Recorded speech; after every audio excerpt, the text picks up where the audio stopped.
माझी लाडकी बहीण योजना सर्वत्र महाराष्ट्रभर याचे अर्ज भरून घेणं चालू आहे। काही लोकांचा पैसे कमवण्याचा हा एक काळा बाजारच झाला आहे। तर मित्रांनो, या गोष्टीपासून तुम्हाला सावध होणे अत्यंत गरजेचे आहे। आपण एखाद्याला पैसे देऊन अर्ज भरला असेल किंवा त्याच्याकडे अर्ज जमा केला असेल, यामुळे असे सिद्ध नाही होत की तुमचा अर्ज हा सबमिट झाला आहे। मला तर असं वाटतंय की पैसे घेणाऱ्यांनी तुमचा अर्ज पुढे सबमिट केलाच नसावा।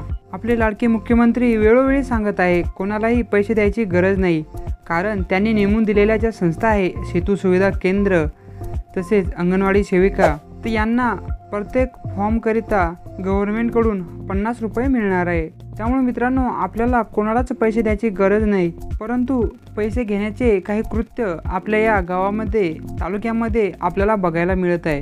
परंतु मित्रांनो, त्यांनी तुमच्याकडून अर्ज घेतल्यानंतर तो समोर सबमिट झालाच हे कशावरून ओळखायचे, चला तर जाणून घेऊया। त्यापूर्वी मित्रांनो, तुम्ही जर चॅनलवर नवीन असाल तर चॅनलला सबस्क्राईब करा, बेल आयकॉनवर क्लिक करून ऑलवर क्लिक करा, म्हणजे असेच व्हिडिओ तुम्हाला मिळत राहतील।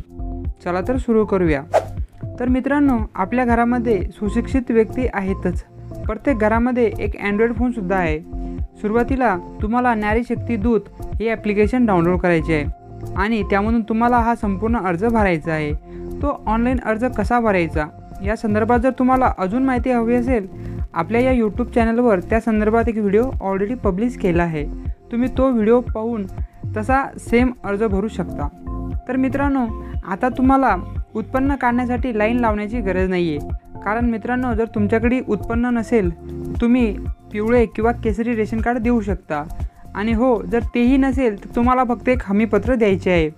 ते हमीपत्र तुम्हाला कोणत्याही सेतू सुविधा केंद्रामध्ये मिळणार आहे।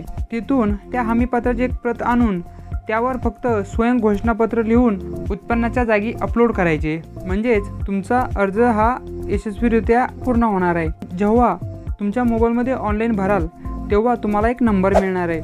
जोपर्यंत तुम्हाला हा तुमचा नंबर मिळणार नाही तोपर्यंत समजून घ्या तुमचा अर्ज हा सबमिट झालेला नाही। म्हणून मित्रांनो, आत्ताच सावध व्हा।